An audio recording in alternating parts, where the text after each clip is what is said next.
ግን እንዴት ራስ ወዳድ ሆናለሁ? እንዴት እናትሽ ሞታለች ብዬ እነግራታለሁ? ልጄ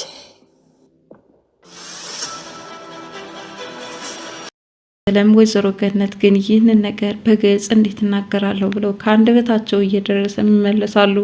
ምክንያቱም በታሪ አማካኝነት በተደጋጋሚ ዛቻ ደርሶባቸዋልና ይህንን ሚስጥር ከተናገርሽ ወዮልሽ መጥቼ እደፋሻለሁ እየተባለች የምትንገላታው እናት አሊያም ደግሞ አንድ ልጅሽን እነጥቅሻለሁ በሚል ማስፈራሪያ ታስረው ኖረዋል።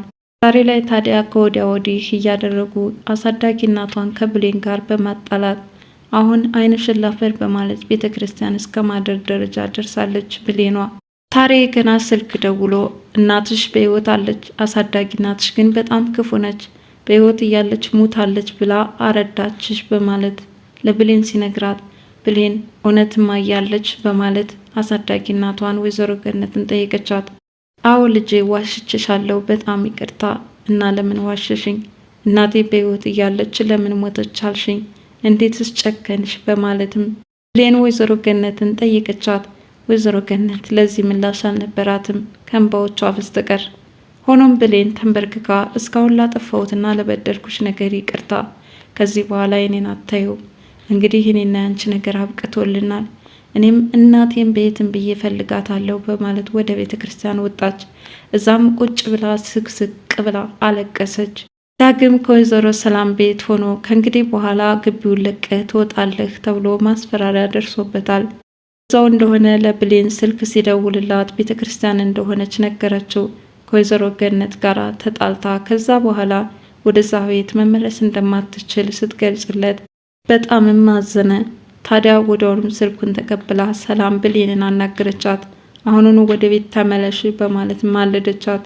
ብሌንም ሰላም ከነገረቻት በኋላ ከዛ ቤተ ክርስቲያን አልቆየችም፣ ወዲያውኑ ወደ ቤት መጣች። ወይዘሮ ገነት የብሌንን አወጣጥ እያሰበች በእንባ ተናነቀች። አጅሬ ታሬም ስልክ በመደወል ወይዘሮ ገነት እንዴት ነው ቅጣቱ ተመችቶሻል አይደል የሚል ጥያቄ ማስከተለ። እኔ ከእንግዲህ በኋላ እውነታውን መጋፈጥ እፈልጋለሁ፣ ልጄንም ወጥቼ እፈልገዋለሁ፣ ብሌንንም ይቅርታ ጠይቃታለሁ፣ እንግዲህ ያደረግከውን አድርግ በማለትም ወይዘሮ ገነት በሕይወታቸው እንኳን ቢመጡባቸው ወደኋላ እንደማይመለሱ ለታሬ ገለጹ። ታሬ እንደተለመደው በወይዘሮ ገነት ላይ ዛተባት። ታዲያ ወዲያውኑም ለአቶ ባይሉ ስልክ በመደወል ወይዘሮ ገነት ልጅና እናትን ልታስተዋውቃቸው ወደ ቤት እየመጣች ነው በማለት ነገራቸው። ይህን አቶ ባይሉ ለከፍተኛ መደናገጥ ተዳረጉ። መንገድ ላይ ከሆኑ እንድትመለስ አድርጋት፣ በፍጹም እንደዚህ አይነት ስህተት እንዳይሰራ በማለት በወይዘሮ ገነት ላይ አንድ ነገር ማድረግ እንዳለበትም አቶ ባይሉ ትዕዛዝ አስተላለፈ። የምደርስባት አይመስለኝም፣ ለማንኛውም እንግዲህ ነገሩ ከመሆኑ በፊት ልንገር ብዬ ነው በማለት አቶ ባይሉም ገለጸለት። ብሌኗም እያነባች እናቷ በሕይወት እንዳለች 22 አካባቢ እንደምትገኝ ለሰላም ነገረቻት። ሰላም ብሌንን እቅፍ አድርጋ በቃ አብረን እንፈልጋታለን፣ እንኳን በሕይወት ኖረችልሽ፣ እንኳን ደስ አለሽ አለቻት። እንግዲህ ልጇ መሆኗን ያላወቀችውና ያልተረዳችው ወይዘሮ ሰላም የብሌን ልብ ስብራት ለመጠገን እየሞከረች ነው። ቃል ግን ስለምን የሷን እናት ትፈልጊያለሽ? ምንስ አገባሽ እናቴ እያለችም በጣም የማይገባ ቃላትን እየተናገረቻት ነበረ። ገና ነገርየውን ለሰላም ስታስረዳት ክፉኛም ደንግጣለች። ታዲያ ወዲያውኑም ለታሬ ስልክ በመደወል ብሌን እናቷ በሕይወት እንዳለች እኮ ሰማች፣ አሁን ከእናቴ ጋር ወደ 22 ፍለጋ ልትወጣ ነው በማለት ነገረችው።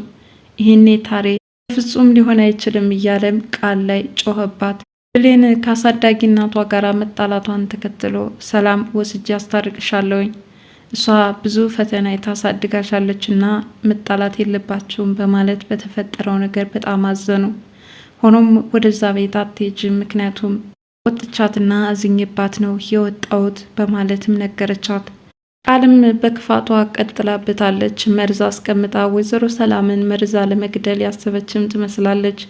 ታዲያ ሴትዮዋ እቃ ስታስተካክል ይህንን መርዝ ስላገኘችውም ይህ መድኃኒት ያንቺ ነው ወይስ ቃል ነው በማለት ሁለታቸውንም ጠይቃቸዋለች።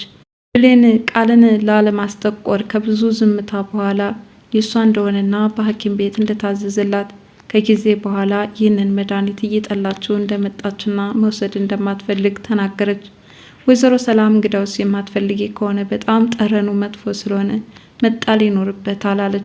ቃል ግን በህሊናዋ ይህንን መድኃኒት የኔ ነው ካልኩኝ ችግር ይፈጠራል፣ ምናስባ ይሆን እኔ በሚመጣብኝ ችግር አሁን እየተከላከለች ያለችው አንዳች ተንኮል ሳታስብ አትቀርም እያለች ብሌን ለሷ ብላ ባደረገችው ነገር ይልቁንስ ተከሳሽም እያደረገቻት ነው። ቀጥሎም ብሌን ወደ መኝታ ክፍል በመግባት ልብሶቿን እያስተካከለች ሳለ ተከትላትን በመግባት እነዚህ ልብሶችሽ ድሮም የገረድ ልብስ የታወቀ ነው፣ በጣም ያስጠላሉ፣ ለምን ትለብሸዋለሽ እያለች አንስታ መረጋገጠችባት። የሚያሳዝን ሁኔታ ክብሯንም አወረደችው። ሆኖም በዚህ ሁኔታ ወዲያውኑም ሰላም ትከሰታለች። ለምንድነው ልብሶቿን እየረጋገጥሽ ያለሽው በማለት ተቆጣቻት። አይ ማዬ መሬት ላይ ወድቁባት ነበረ ላነሳላት ፈልጌ ነው አለች። የቃል ክፉኛ መርበትበት አንዳች ጥርጣሬ እንዲያድርባትም አድርጓል። ዳግም ብሌን ያለችበትን ሁኔታ ለመጠየቅ ወደ እነ ሰላም ቤት መጥቶ ነበር። ገና ሲመጣ ቃል ተነስታም ተጠመጠመችበት። ዳግም ክፉኛ ተደናግጧል። ብሌን በትዝብት እየተመለከተቻት ነው። ሰሞኑን ጠፍተህ ስለሰነበት በጣም ደብሮኛል አለች። ብሌን ካጠገብሽ አለች እኮ ለምንድን ነው የሚደብርሽ በማለት ዳግም እየጠየቃት ነበረ። ሆኖም አሁን አመጣጡ ብሌንን ለመጠየቅና ትናንትና በስልክ ስታወሪ ስታለቅሽ ስላየሁሽ አስችሎኝ ሳላይሽ ማደር አልፈለኩም፣ በዚህ ሁኔታ ስላየሁሽ ደስ ብሎኛል በማለት ብሌንን ሲያናግራት፣ እሷ ግን በቅናት ብድ ብላለች። ምን ብታስነካው ነው ግን እንደዚህ ለሷ እየተንሰፈሰፈላት ያለው በማለትም በዚህ ሁኔታ ብሌንና ዳግም ሲያወሩ ወይዘሮ ሰላም ኩሽና ምግብ እያበሰለች ስለነበረ ለምንድነው እዚህ አንቺ ቁጭ ብለሽ ወሬ እያወራሻለሽው? እማዬ እኮ ስራ በዝቶባት ማዕድ ቤት ምግብ እያስተካከለች ነው በማለትም ሄዳ እንድታግዛት ገለጸችላት። ብሌንም እማዬ የምትሰራውን ምግብን ያልችልበትም ለዛ ነው እንጂ እኔ ማግዛት ነበር በማለት ምግብ መስራት ደስተኛ እንደነበረችም ገለጸችላት። ሙያ የምትማሪው ከስር ከስር ሆነሽ እንጂ እዚህ ሳሎን በመቀመጥ አይደለም፣ እንደውም ያንቺ ቦታ እዚህ ሳሎን ሳይሆን ማዕድ ቤት ነው ያለች እያመነጫጨቀቻት ነው። በመጨረሻ ምግቡ ደረሰና ቤተሰቡ ተሰብስቦ እንዲበላ ይኸው ምግቡ ደርሷል፣ ምግብ መመገብ ይኖርባቸዋል በማለት ልትሰጣቸው እንደምትችልም እየገለጸችላቸው ነው። ወይዘሮ ገነትም ከብሌን ጋር ለመገናኘት እንዲሁም ይቅርታ ለመጠየቅ ወደነ ሰላም ቤት መጥተዋል። በሌላ በኩል ታሬም ያቺ ዶሳሳ ጎጇቸው ሩጦ ወይዘሮ ገነትን ለማነቅ እየተጣደፈ ነው። ነገር ግን እንደተለመደው ሲሄድ ወይዘሮ ገነትን ሊያገኛቸው አልቻለም። በጣም ተናዶም መሬት እስከ መደብደብ ደረጃ ደርሷል። ታዲያ መንገድ ላይ ሆኖም ለቃል ስልክ በመደወል ወይዘሮ ገነት ወደ ቤታቸው እየመጣች ነው፣ ልጅና እናትን ልታስተዋውቅ ነው በማለት ነግሯታል። ወይዘሮ ገነትም እቅዳቸው ተሳክቶላቸው ወደ እነ ሰላም ቤት ሄደዋል። ታዲያ እዛ የገጠማቸው ሌላ እንግዳ ክስተት ዳግምን ማግኘታቸው ነበረ።